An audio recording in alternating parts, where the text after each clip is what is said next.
देखिए, RJS pre का paper आपका हो गया है और अब आपका मेंस के पेपर की आपको तैयारी करनी है। अब मेंस का पेपर जो आप तैयार करने की सोच रहे हो, उससे पहले एक डाउट आ रहा है आपके कि भाई हम आरजेएस मेंस की तैयारी करें नहीं करें, क्या कट ऑफ जाएगी, क्या रिजल्ट आएगा। सबसे पहली कि कल मेरे पास एक स्टूडेंट का फोन आया, उसने यही कहा मेरे को कि सर बाकी यूट्यूब पे ऐसे बता रहे हैं। देखिए, अगर पेपर की सिचुएशन देखें तो पेपर मीडियम टाइप का था।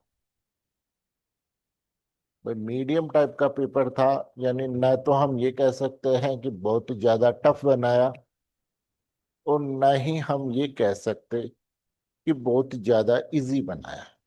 यानी मिक्सअप टाइप का पेपर था। ऐसे पेपर बड़े ट्रिकी होते हैं कि कई बार जो व्यक्ति सिलेक्शन में होते हैं उनको बाहर करवा देते हैं और जो व्यक्ति सिलेक्शन में नहीं होते हैं उनको इन करवा देते हैं।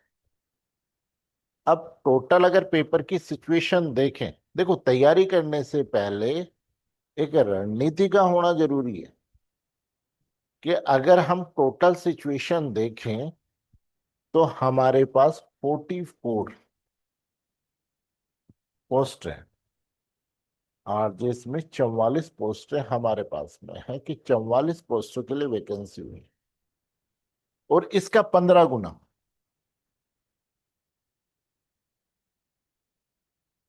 यानी इसका 15 गुना पास करेंगे, यानी करीब 660। और ये मानो कि लास्ट कट ऑफ पे मिल मिला करके 680 के आसपास। भाई जो लास्ट कट ऑफ पे होते हैं उन सभी को पास करना होता है। 660 का रूल नहीं है, अगर 660 के बाद में जो भी व्यक्ति उस कट ऑफ पे है उन सबको पास करता है। तो ये मान के चलो कि अगर 680 बच्चों को पास करेंगे मेंस के, तो 680 की अगर हम और उस पेपर की सिचुएशन को देख करके माने तो ये मानिए कि जो जनरल में है वो 75 के आसपास है, तो उन्हें तैयारी शुरू कर देनी चाहिए। ये 2 नंबर ऊपर भी जा सकती है और ये 2 नंबर नीचे भी जा सकती है। 75 के आसपास में जो व्यक्ति है उनको जनरल में है, उनको है तो तैयारी शुरू कर देनी चाहिए। दूसरी बात, अगर ईडब्ल्यूएस में है तो 70 से 72 के आसपास अगर नंबर है तो तैयारी शुरू कर दें। ओबीसी में है तो 70 के आसपास अगर आपके नंबर हैं तो तैयारी शुरू कर देनी चाहिए। अगर आप एससी में हो और एसटी में हो तो 60 नंबर के आसपास, यानी 62 या 62 के आसपास अगर आपके नंबर हैं तो आपको मैथ्स की तैयारी शुरू कर देनी चाहिए। फिर दूसरी बात, ये पहली बात तो ये हो गई। दूसरी बात ये है कि यूट्यूब पे काफी ज्ञानी आए हुए हैं, उन ज्ञानियों ने ज्ञान दिया है कि कट ऑफ 80 से ऊपर जाएगी, कट ऑफ 85 से ऊपर जाएगी। जिस वक्त एपीपी का रिजल्ट आया था तब भी मैंने यही कट ऑफ बताई थी कि मैं क्या 70 से 1-2 नंबर ऊपर या 1-2 नंबर नीचे, तो 2 नंबर ऊपर गई थी। बाकी सारे ज्ञानियों ने 79 बोला था वहां। अब यहाँ पर भी वही ज्ञानियों की बात आती है, तो ज्ञानियों को केवल इतना पता है कि उन्होंने खुद ने पेपर नहीं दिया है। जो पेपर देता है, एग्जाम का प्रेशर फील करता है, वो ही बता सकता है कि कितनी कट ऑफ जाएगी। तो अगर प्रेशर को देख करके अगर हम पेपर को देखें, क्योंकि आप ये मानो कि जो पेपर आपने एग्जाम हॉल में दिया है उस पेपर को आज आपको घर पे दिया जाए तो 10 नंबर अपने आप ही एक्स्ट्रा आ जाए। 10 नंबर का और ठीक कर दोगे आप, जो भी स्कोर है उससे ज्यादा।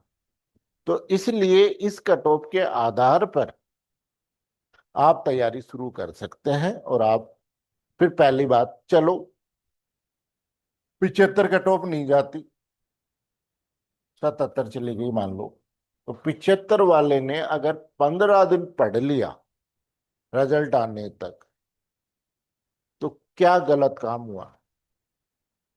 अगर जिसकी मान लीजिए कट ऑफ के आसपास है, 15 दिन उसने अगर पढ़ाई कर ली, तो नुकसान क्या है?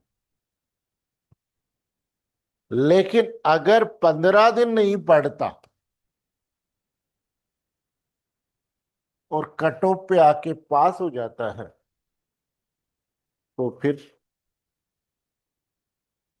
तो दिक्कत हो जाएगी।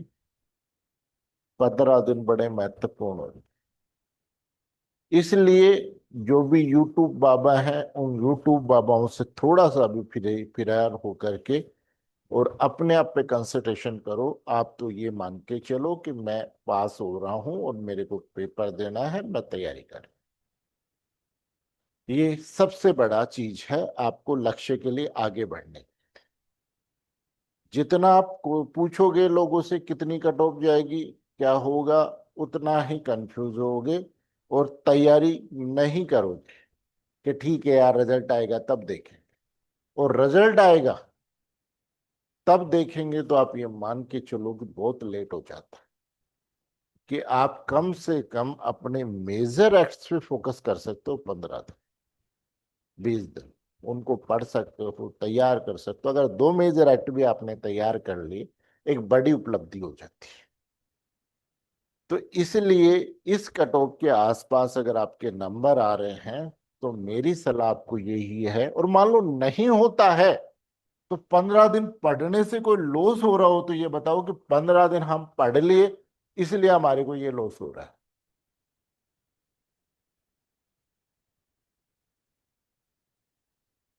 लेकिन अगर 15 दिन नहीं पढ़ोगे और फिर अगर आप पास हो रहे हो, तो ये 15 दिन बड़े नुकसान।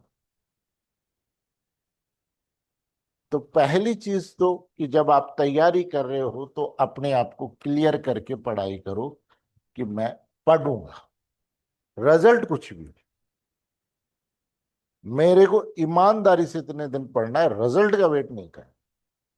अगर 15 दिन पढ़ने के बाद नहीं होता है तो कोई साइड इफेक्ट आता है तो वो बताओ कि सर 15 दिन हम पढ़ लेंगे, रिजल्ट में अगर फेल हो गए तो उससे ये साइड इफेक्ट आएगा।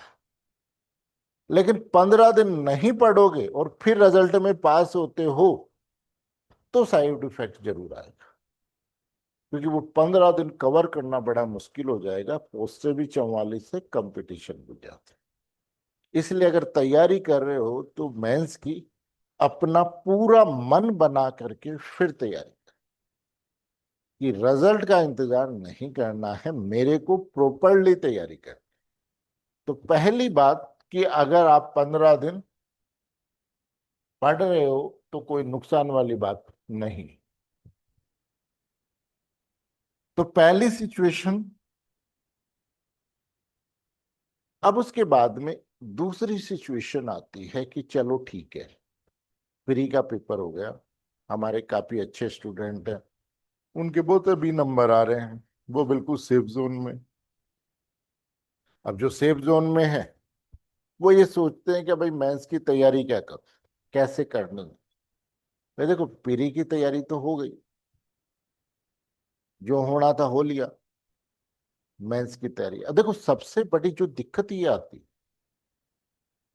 कि हर आदमी प्री की और मेंस की एक तरीके से तैयारी करना चाहता है। भाई प्री में मेरे को तैयार हो गया, अब मैं मेंस में भी तैयार हूं। देखो प्री अलग चीज है, मेंस अलग चीज। प्री में आप किसी बात को किस प्रकार से पढ़ते हो और ऑब्जेक्टिव में उस बात को केवल उससे कनेक्ट करके आपको आंसर देना होता है। लेकिन मैथ्स में सारा रोल आपकी राइटिंग स्किल का है, कि आप उस बात को किस प्रकार से अपने पेपर में रिप्रेजेंट कर। देखो मैं ये कह रहा हूं कि लॉ का नॉलेज होना अलग बात है, उस नॉलेज को कॉपी में उतारना अलग बात है। ये दोनों में बड़ा अंतर है। आपको लो आता है, बहुत अच्छी बात, लेकिन उस लो को आप अपनी कॉपी में दिखा पा रहे हो, ये मेंस का सबसे बड़ा टैग है। कि आप मेंस की तैयारी में उस बात को जो आपको आ रही है उसको ढंग से एक्सप्रेस कर पा रहे हो, सामने वाले को समझा पा रहे हो, ये सबसे बड़ा अचीवमेंट। और मेंस में तैयारी इसी चीज की जाती है। मेंस में तैयारी इसी चीज की जाती है कि आपको अपना राइटिंग स्किल डेवलप कर। अब कि भाई हमारे पास 2 ढाई 3 महीने हैं, हम क्या सारे पेपरों के नोट्स बना सकते हैं क्या? पॉसिबल ही नहीं। आप अगर बैठ करके बनाना शुरू करोगे, आप ये सोचते हो कि मैं रिटर्न में बनाना शुरू करूं या लिख करके बनाऊं, कोई चांस। केवल आप अपनी राइटिंग स्किल पे डेवलपमेंट कीजिए कि मेरी राइटिंग स्किल कैसे डेवलप। उस राइटिंग स्किल को डेवलप करने के लिए अब आपको क्या करना है, ये समझो। उस राइटिंग स्किल को डेवलप करने के लिए सबसे पहले डेली का एक क्वेश्चन आप लिखो। क्वेश्चन लिखो केवल, और उसका आंसर पढ़ लो। किताब से, बैरक से, क्वेश्चन आंसर से आप पढ़ लो। और जब आप उत्तर लिख रहे हो, यानी उसका आंसर कर रहे हो, फिर कुछ मत देखो और उस क्वेश्चन का उत्तर डेली लिखो। आप एग्जाम तक ऐसे करीब 100 सवा 100 क्वेश्चन कर लो। और ऐसे 100 सवा 100 क्वेश्चन का मतलब आपकी राइटिंग स्किल में एक बहुत अच्छा सुधार आता है। नोट्स बनाने के बजाय आप क्या करो कि राइटिंग स्किल को डेवलप करो, बाकी चीजों को तैयार करो।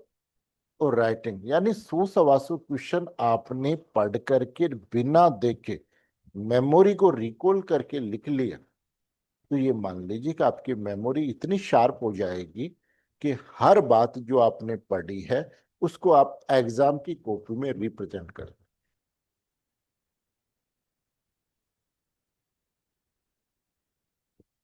ठीक है, ये आपका दूसरा तरीका है कि हम पेपर की राइटिंग स्किल को कैसे डेवलप। फिर हम बात करते हैं तीसरी बात, कि पेपर की स्ट्रेटेजी क्या हो, किस प्रकार से हम मेजर, माइनर, क्वेश्चन आंसर ये सब तैयार करें। तो देखो, सबसे पहले बात करें हम, हाई कोर्ट ने जो सिलेबस दिया है उसमें करीब 39 दिए।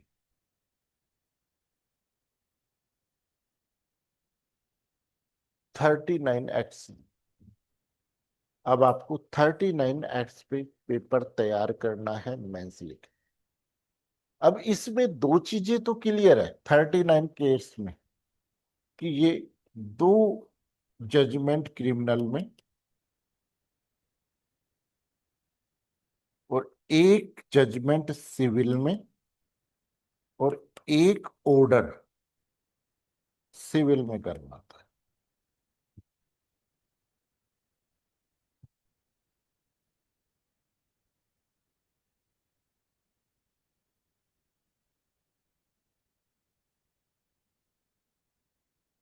और साथ में चार्ज।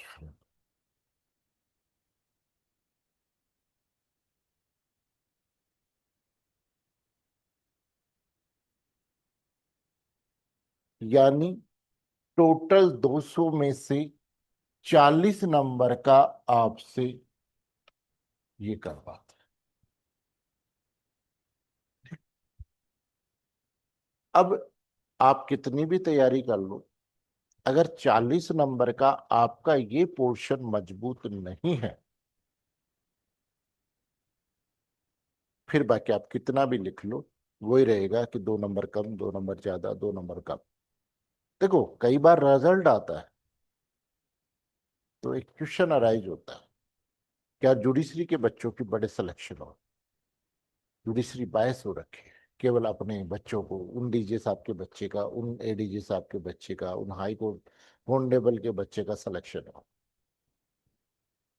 पहली चीज तो ये क्लियर कर लो कि आरजेएस की जहां तक बात है, यहाँ बड़ा फेयर एग्जाम होता है राजस्थान के अंदर। ऑनरेबल राजस्थान हाईकोर्ट जो पेपर करा रहा है, अब बात वही है कि भाई जुडिशरी के बच्चों का सिलेक्शन ज्यादा क्यों हो रहा है।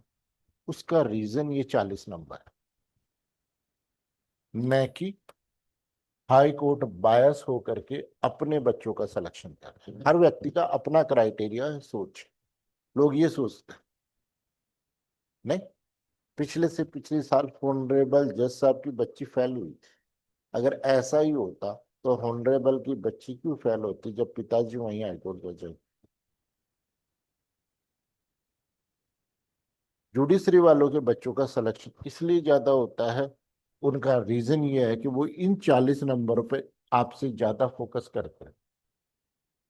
मेरे पास जितने भी जुडिशियल ऑफिसर के बच्चे आए हैं, हमेशा उनके पिताजी यही पूछते थे कि सर जजमेंट थोड़ा सा ढंग से करा दो, कि सर थोड़ा सा जजमेंट में फोकस ज्यादा कर।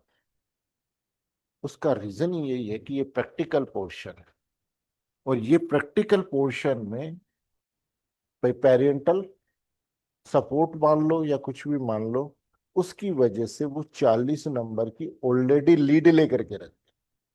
आप अपनी कॉपी को उठाओगे तो टोटल, जैसे मान लो इसका टाइटल टूटल डाल के जुगाड़ करके जो बाकी लोग आपको परफॉर्मा बताते हैं, उस परफॉर्मे को तैयार करके जब सिलेक्शन की बात करोगे तो इस 40 में से 10 से 12 नंबर लेकर के आते, और वो 10 में से 25 से 30 नंबर लेकर के आते हैं।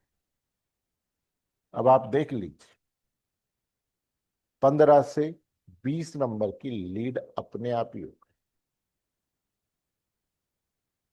और मेंस के पेपर में 15 से 20 नंबर की लीड होना अपने आप में बड़ी,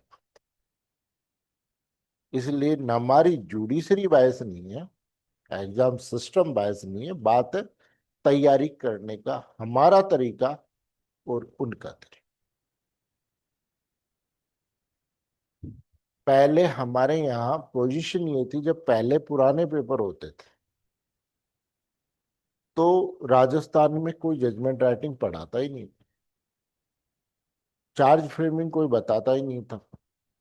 जिनके यहाँ आप पढ़ रहे हो वो यही कहते थे। पहले क्या होता था कि 7 क्वेश्चन आते थे बड़े, आरपीएससी जब पेपर लेती थी, और 7 में से 5 तो आते थे थ्योरी के और 2 क्वेश्चन आते थे प्रैक्टिकल।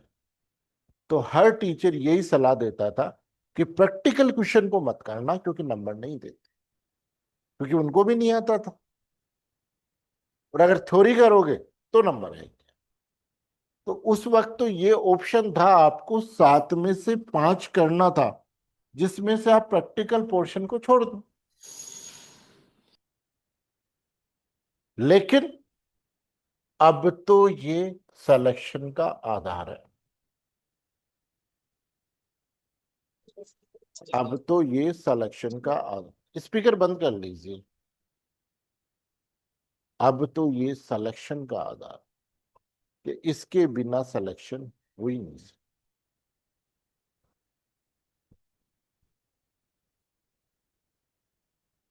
अब 40 नंबर के पोर्शन है जजमेंट राइटिंग का। मैं इतना विश्वास दिलाता हूं आपको, मैंने एडीजे वालों को भी पढ़ाया था, स्पेशली यही बेच लिया था। और अब आप सोच सकते हो कि जो 7 साल के एक्सपीरियंस लोग पढ़ रहे हैं, जिनका एडीजे का पेपर था, उनको मैंने तैयार किया है, तो आपको तो मैं बहुत अच्छे तरीके से तैयार कर सकते हैं। बात है कि इस पेपर को रटना नहीं है, इनके सारे कंटेंट्स को समझ करके उसके अकॉर्डिंग हमें जजमेंट करना है। जजमेंट में वो कुछ भी दे सकते।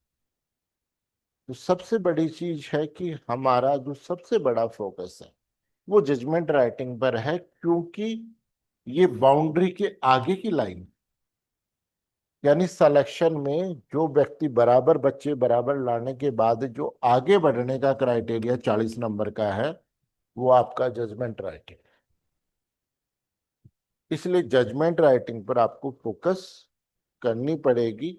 और लोगों का जो ये मिथ्या धारणा है कि भाई जुडिशरी वाले के बच्चों के सिलेक्शन ज्यादा होते हैं, उसका रीजन केवल यही है, न कि हाई कोर्ट कोई वो कर रहा हो, न कि हाई कोर्ट कोई बायस हो। सिर्फ ये 40 नंबर पे वो अपने बच्चों के उसको फोकस करते हैं, जिनकी वजह से उनका सिलेक्शन ज्यादा। ये सबसे बड़ा क्राइटेरिया। उसके बाद में अब आते हैं कि मेंस की आंसर राइटिंग को कैसे तैयार करें। मेंस की आंसर राइटिंग को कैसे तैयार करें? तो देखो, मेंस का जो पेपर है हाई कोर्ट का, बड़ा अजीबोगरीब।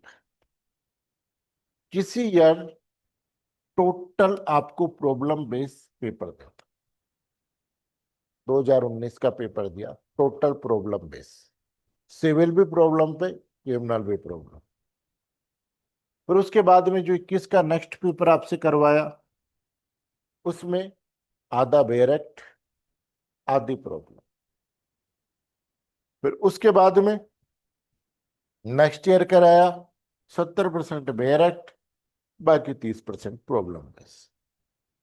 तो आपको कोई क्राइटेरिया पता नहीं है कि हमें बेरेक्ट तैयार करना है, पेपर तैयार करना है।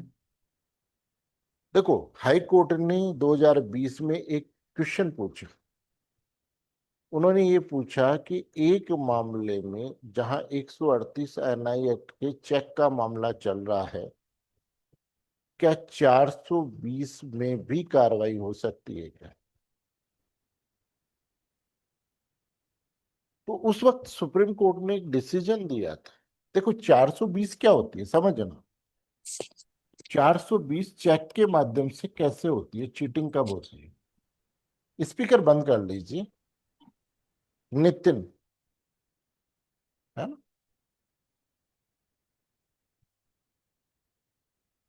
चेक के मामले में कैसे होता है समझना, 420। देखो, 420 के लिए इंटेंशन का होना जरूरी है, फ्रॉडलेंटली और डिसऑनेस्टली। अगर ये दो चीजें हैं तो चीटिंग होती है, मान लीजिए। और जो चेक बाउंस का केस है, उसके लिए मेंस रिया का होना जरूरी नहीं, केवल आपके खाते में अनसफिशियंट फंड है, आपके देने की कितनी भी इच्छा हो, कितना भी गुड फेथ हो, ये मायने नहीं रखता। बस जिस दिन आपके खाते में हमने चेक लगाया उस दिन पैसे नहीं है, अनसफिशियंट फंड है, तो 138 एनआई एक्ट का अपराध होता है। तो 138 एनआई एक्ट का अपराध कब होता है? चेक देने से नहीं होता। अनसफिशियंट फंड है आपके अकाउंट में जिस दिन हमने चेक लगाया उस दिन, और उसके बाद में हमने नोटिस दिया, नोटिस देने के बाद 15 दिन में आपने रिफंड नहीं किया, तो कोज ऑफ एक्शन अराइज होता है, मेंस रिया कोई मायने नहीं रखता। लेकिन चीटिंग के मामले में ये होता है कि जिस दिन मैंने चेक दिया है उसी दिन मेरा फ्रूडेंटली और डिसऑनेस्टली इंटेंशन होना चाहिए। यानी मान लीजिए कि मैंने आपको 5 लाख का चेक दिया मेरे अकाउंट से, और मेरे अकाउंट में कभी 5,000 रुपए से ज्यादा रहे नहीं, तो यानी फर्स्ट डे ही मेरे को पता था कि ये चेक बाउंस होगा, और मेरे खाते में कभी ये 5 लाख होने नहीं है, और इसको पैसे मिलने नहीं है। This is cheating. Cheating first day ही होती है जिस दिन चेक दिया है उस दिन, और 138 उस दिन होती है जिस दिन सुप्रीम कोर्ट ने कहा कि ये दोनों प्रोसीडिंग एक साथ हो सकती है, बाढ़ नहीं। और उसी चीज को प्रॉब्लम बना करके आपसे पूछ लिया। अब क्वेश्चन यही है कि अब हम तैयारी कैसे करें और मेंस के लिए क्या क्या तैयार करें। तो देखो, सबसे पहली चीज तो आज से ही एक नियम बना लो कि किसी भी सब्जेक्ट का कोई सा भी एक क्वेश्चन आप पढ़ो, उससे संबंधित प्रोविजन पढ़ो, बेरेट को देखो, केस लो तो केस लो देखो, और फिर उसके बाद में किताब को बंद करके किसी भी चीज को जो आपने पढ़ा है उसके अकॉर्डिंग आपके क्वेश्चन का आंसर लिखो। आप ये मानो कि एग्जाम तक आपके 100 सवा 100 क्वेश्चन लिखे जाएंगे और आपकी राइटिंग स्किल बहुत अच्छी डेवलप हो जाएगी, केवल एक क्वेश्चन डेली लिखने से। नोट्स बनाने की अभी इतनी जरूरत नहीं है, क्योंकि नोट्स बनाने के लिए आपको टाइम चाहिए, टाइम है। तो नोट्स में उलझने के बजाय आप अपनी राइटिंग स्किल पे डेवलप करो, बाकी चीजों को तैयार करो। तो अब आपको कैसे तैयार करना है? देखो, पहला क्वेश्चन आता है बेरेट के बेस पे,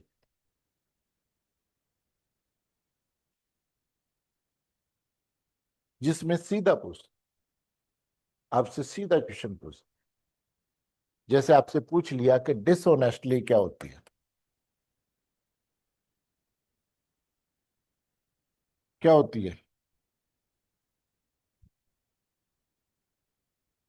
क्या होता है डिसऑनेस्टली, क्या होता है? बेईमानी क्या? सदोष हाँ। सदोष अभिलाभ हाँ, सदोष अभिलाभ कारित करना और या सदोष हानि कारित करना। देखो बीच में कनेक्टिंग वर्ड क्या है, और है या है? या और इंग्लिश या वाला और। या है। बिल्कुल। तो इसलिए देखो, कई बार क्या होता है, बैरेट से जो क्वेश्चन पूछते हैं उनमें कनेक्टिंग वर्डों का बड़ा योगदान है। देखो, एक व्यक्ति को लाभ और दूसरे को हानि, बीच में कनेक्टिंग वर्ड है और। तो क्या सिंगल सदोष हानि और सदोष लाभ से, यानी रॉन्गफुल गेन और रॉन्गफुल लॉस से डिसऑनेस्टली हो सकता है क्या? Yes sir. तो इसलिए, क्योंकि इसमें एक एक्सप्लेनेशन दिया हुआ है कि भाई जैसे मान लीजिए मैंने आपके घर पे गया, आपके घर पे कोई चीज मेरे को पसंद आई, मैंने सोचा कि यार अभी लेके जाऊंगा तो पकड़ा जाऊंगा, इसलिए आप ही की चीज को उठा करके मैंने छिपा दिया कि इन फ्यूचर में मैं ले जाऊंगा। तो आपको रॉन्गफुल गेन तो हो गया, लॉस तो हो गया, लेकिन मेरे को रॉन्गफुल गेन नहीं हुआ। इसलिए डिसोनेस्टली के बीच में कनेक्टिंग वर्ड है और। तो जब डेफिनेशन क्वेश्चन आए तो इनमें कनेक्टिंग वर्ड को थोड़ा सा फोकस करना कि कनेक्टिंग वर्ड इसका से सस्ता ले सस्ता जा।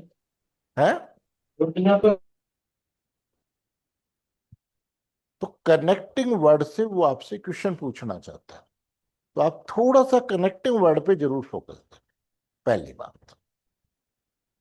तो जैसे पहला क्वेश्चन आपसे पूछ लिया बैरेट के बेस पे, जैसे सिविल में पूछ लिया कि भाई रेजुडिकेटा क्या होता है, व्हाट इज द रेजुडिकेटा।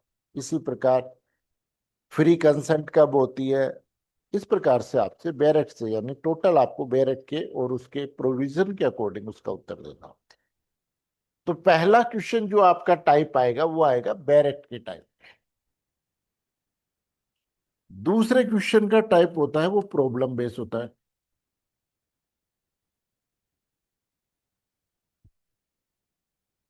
दूसरा जो होता है वो प्रॉब्लम बेस होता है। प्रॉब्लम बेस में कि आपको बैरेट से क्वेश्चन पूछेगा, लेकिन उसकी प्रॉब्लम बना करके पूछे। जैसे पिछले 2019 के पेपर में एक प्रॉब्लम बेस्ड क्वेश्चन पूछा कि एक्स व्यक्ति है और इस एक्स व्यक्ति की वाई पत्नी है, यानी इसकी वाइफ है, और इसके 2 चिल्ड्रन,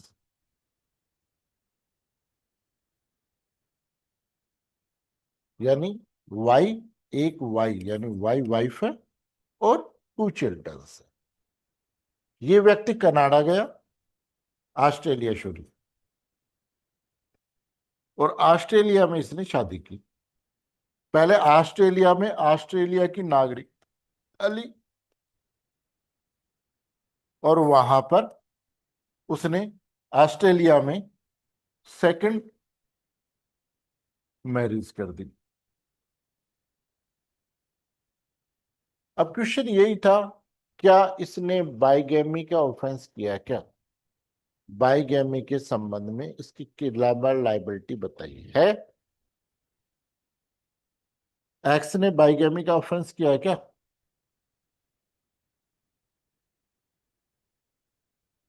तो देखो ये जुडिक्शन, देखो ये जुडिक्शन की क्वेश्चन से आपसे बना करके पूछा। जुडिक्शन में सेक्शन 2 आईपीसी क्या कह रहा है? अब सेक्शन 1 का सेकंड क्लोज आईपीसी क्या कह रहा है कि भारत के जुडिक्शन में अगर कोई अपराध होता है तो आईपीसी लागू हो। इसने सेकंड मैरिज कहाँ की? ऑस्ट्रेलिया में। दूसरा, सेक्शन 4 क्या कहता है कि भाई कोई व्यक्ति जो भारत का नागरिक है, सिटीजन ऑफ इंडिया है, भारत से जा बाहर अगर कोई अपराध करता है तो आईपीसी लागू होती है। इसने जब अपराध किया, ये इंडियन सिटीजन नहीं है, ऑस्ट्रेलियन सिटीजन, तो ना तो सेक्शन 2 अप्लाई हो रहा है इस पे और ना ही सेक्शन 4 अप्लाई हो रहा है, और 3 कभी भी डायरेक्टली अप्लाई नहीं होता है। इसलिए इसने बाइगैमी का अपराध नहीं किया, उसके संबंध में इसकी कोई क्रिमिनल लाइबिलिटी नहीं। तो जैसे आपको नेक्स्ट ये क्या करते हैं, प्रॉब्लम बना करके पूछ लेते हैं।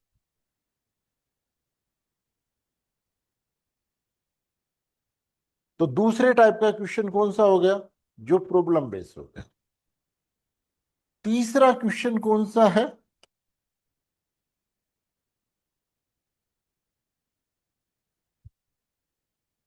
जजमेंट बेस पे कि ऑनरेबल सुप्रीम कोर्ट ने किस बात को जजमेंट में डाला हो। ऑनरेबल सुप्रीम कोर्ट ने किसी बात को जजमेंट में डाला हो और उस बात को जजमेंट बेस पे पूछते हैं कि भाई लेटेस्ट में, जैसे मैंने आपको एक एग्जांपल दिया कि 138 और एनआई एक्ट के और 420 के संबंध में सुप्रीम कोर्ट का जजमेंट आया, उसी पे आपको प्रॉब्लम बना करके पूछ ले। तो लेटेस्ट जजमेंट को बेस बना करके आपसे क्वेश्चन पूछ ले। ठीक, कि जो जजमेंट आया उस जजमेंट के प्रॉब्लम को बेस बनाया और आपसे क्वेश्चन पूछ ले। तो ये जजमेंट के बेस पे क्वेश्चन बना करके तीसरे टाइप के क्वेश्चन। अब जो चौथा टाइप का क्वेश्चन आता है, उसका क्राइटेरिया क्या है कि जो पुराने एक्ट सीआरपीसी, आईपीसी और इंडियन एविडेंस एक्ट, ये हो गई बीएनएसएस, ये हो गई बीएनएस और ये हो गई आपकी बीईए, भारतीय, बीएसए, भारतीय साक्ष्य दिन।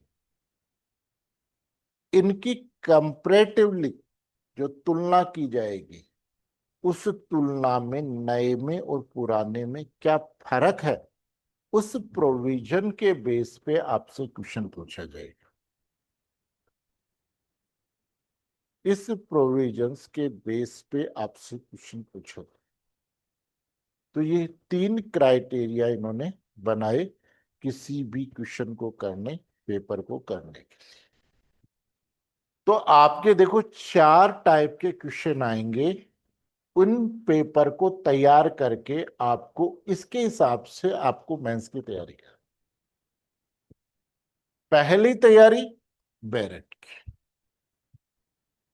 दूसरा क्वेश्चन जो आएगा वो आएगा प्रॉब्लम बेस। तीसरा जो आएगा वो लेटेस्ट जजमेंट के बेस पे। और चौथा जो आएगा वो सीआरपीसी, आईपीसी और इंडियन एविडेंस के बीच का जो डिफरेंस है, उस डिफरेंस के बेस पे। अब आपको इन 4 तरीकों से मेंस की तैयारी करनी है। इन 4 बातों को ध्यान में रख करके आपको मेंस की तैयारी करनी।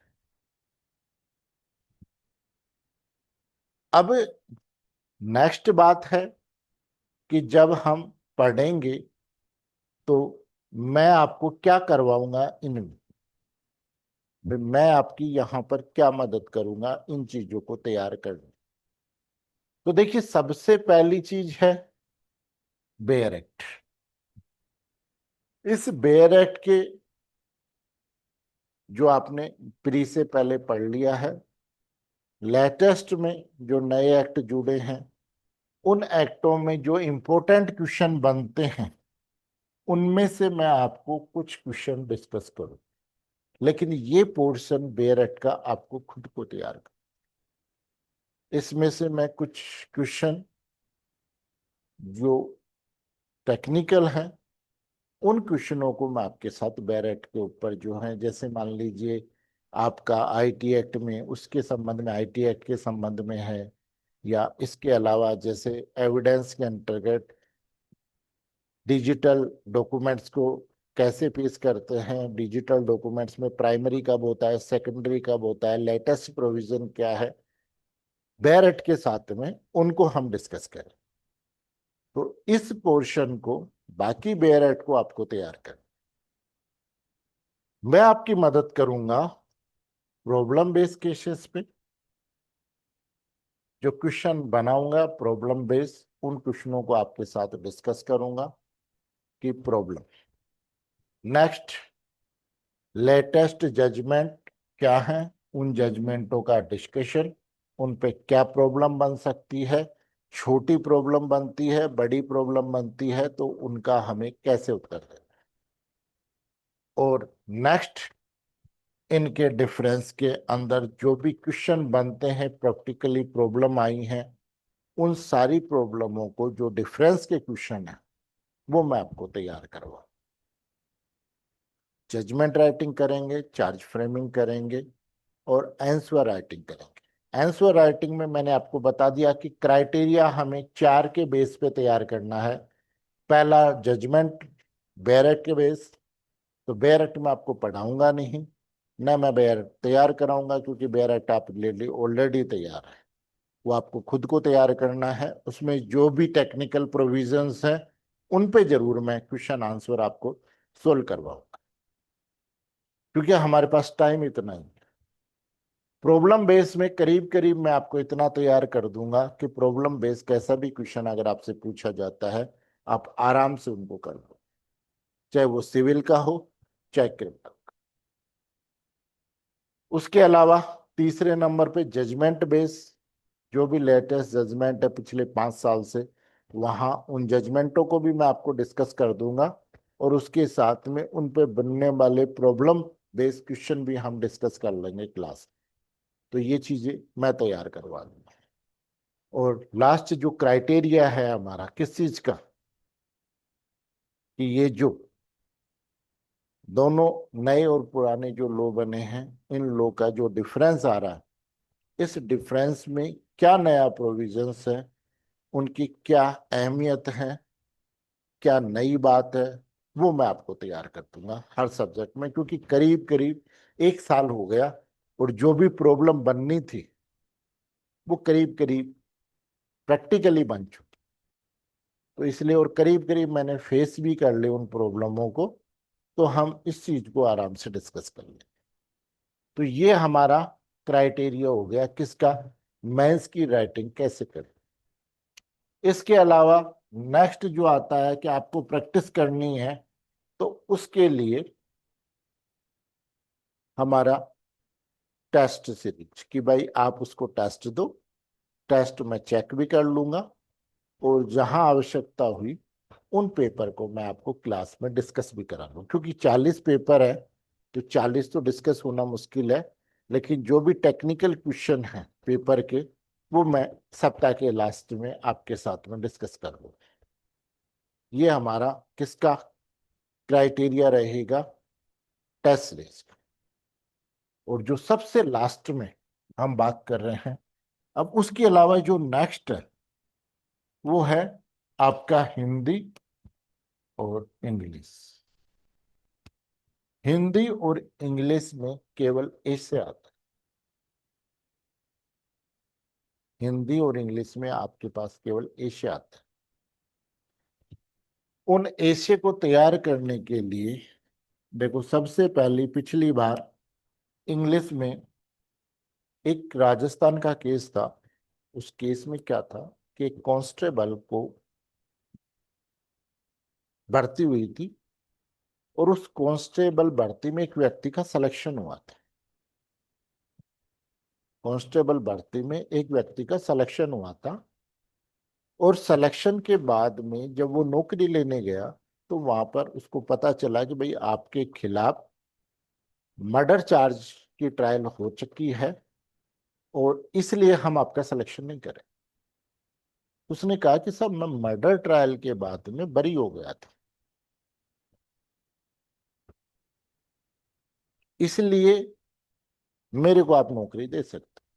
फिर भी पुलिस विभाग ने उसे नौकरी नहीं दी। हमारे राजस्थान का ही मामला है। फिर वो व्यक्ति सुप्रीम कोर्ट चला गया। सुप्रीम कोर्ट जाने के बाद में सुप्रीम कोर्ट ने ये कहा कि भाई देखो, जो भी एक्विटल होता है वो दो प्रकार से होता है, एक बेनिफिट ऑफ डाउट पे और एक कंप्लीट, यानी यानी लैक ऑफ एविडेंस, साक्ष्य के अभाव, यानी कहने का मतलब बाइज्जत बरी। दो प्रकार से होता है, लेक ऑफ एविडेंस और दूसरा बेनिफिट ऑफ डाउट। तो इन्होंने इन दोनों जजमेंटों का फर्क किया और वो ये कहा कि लैक ऑफ एविडेंस पे जो जजमेंट होते हैं उसमें ये माना जाता है कि व्यक्ति ने अपराध नहीं किया। बेनिफिट ऑफ डाउट में जहां कि उसको हम एक्विटल कर रहे हैं वहां ये नहीं है। वहां ये है कि प्राइमा फेसी तो इस बात की प्रजम्पशन है कि उसने अपराध किया है, लेकिन प्रोसिक्यूशन अपने मामले को बियॉन्ड डाउट प्रूफ नहीं कर पाया, इसलिए आपको छोड़। यानी अपराध तो आपने किया है लेकिन प्रोसिक्यूशन अपने मामले को बियॉन्ड डाउट प्रूफ नहीं कर पाया, इसलिए हम आपको छोड़ रहे हैं। इसी के बेस पे उन्होंने पिछली बार का वो बनवाया, वो सॉरी आरजेएस के अंतर्गत पेपर में ऐसे का एक क्वेश्चन पूछ लिया और हर व्यक्ति ने जिसको भी मिला वो जुडिशियल एक्टिविज्म लिखना शुरू कर दिया और गलती से वो कॉपी राजस्थान के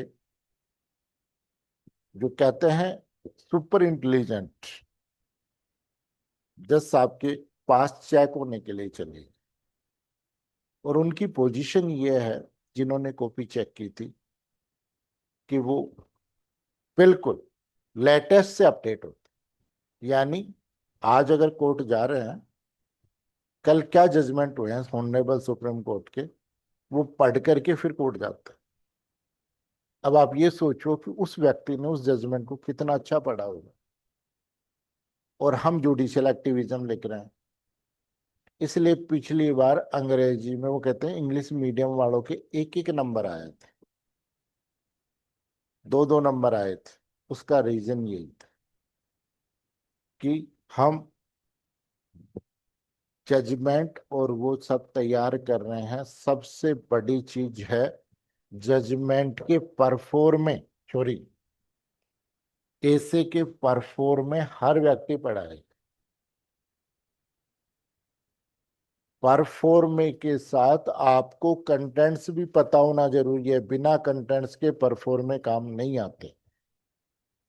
इसलिए कोशिश करना कि आप अपने कंटेंट्स को देखो। जजमेंट के बेस वाले हैं उनको तो करीब करीब मैं आपको तैयार करवा दूंगा, लेकिन उसके अलावा जो हैं उनके कंटेंट्स को आपको पढ़ना है। तो देखो, एक तो आप बुक आती है सामाजिक मुद्दे, सोशल इश्यूज, सामाजिक मुद्दे हिंदी में आती है, ठीक है।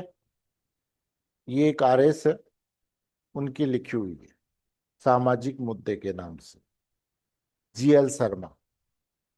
एक तो इसकी बुक ले आना, इसने अच्छे कंटेंट्स डाल रखे हैं अपनी बुक में, लेटेस्ट सब्जेक्टों के पॉइंट वाइज दे रखे। बाकी राजस्थान के आप तैयार कर लेना, इसी प्रकार इंग्लिश का तो ध्यान रखना।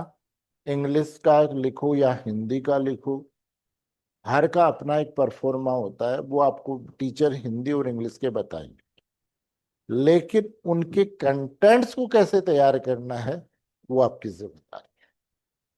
तो आप उनके कंटेंट्स को भी बुक से तैयार करना है, और जहां तक हो सके 2 दिन में 3 दिन में एक ऐसे को कंप्लीट करने की कोशिश करो अपनी सोच के अकॉर्डिंग, जिससे एग्जाम में, क्योंकि 2 घंटे में आपको 3 ऐसे लिखना होता है, इतना ही आपके पास में टाइम होता है, इतना ही आपके पास में टाइम नहीं।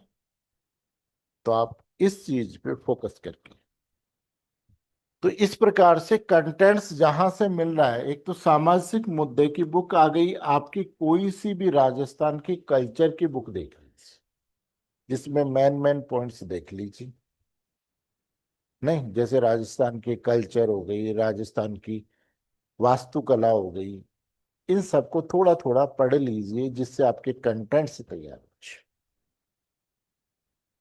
इसी प्रकार से आपको इंग्लिश में भी तैयार करना है, कि इंग्लिश की जो भी आपको ठीक लगे, शायद एक सोशल इशू के नाम से एक बुक और आती है, JL शर्मा की नहीं है, वो किसी और के नाम से है, उसको भी एक बार आप पढ़ना जरूर, अच्छी बुक है।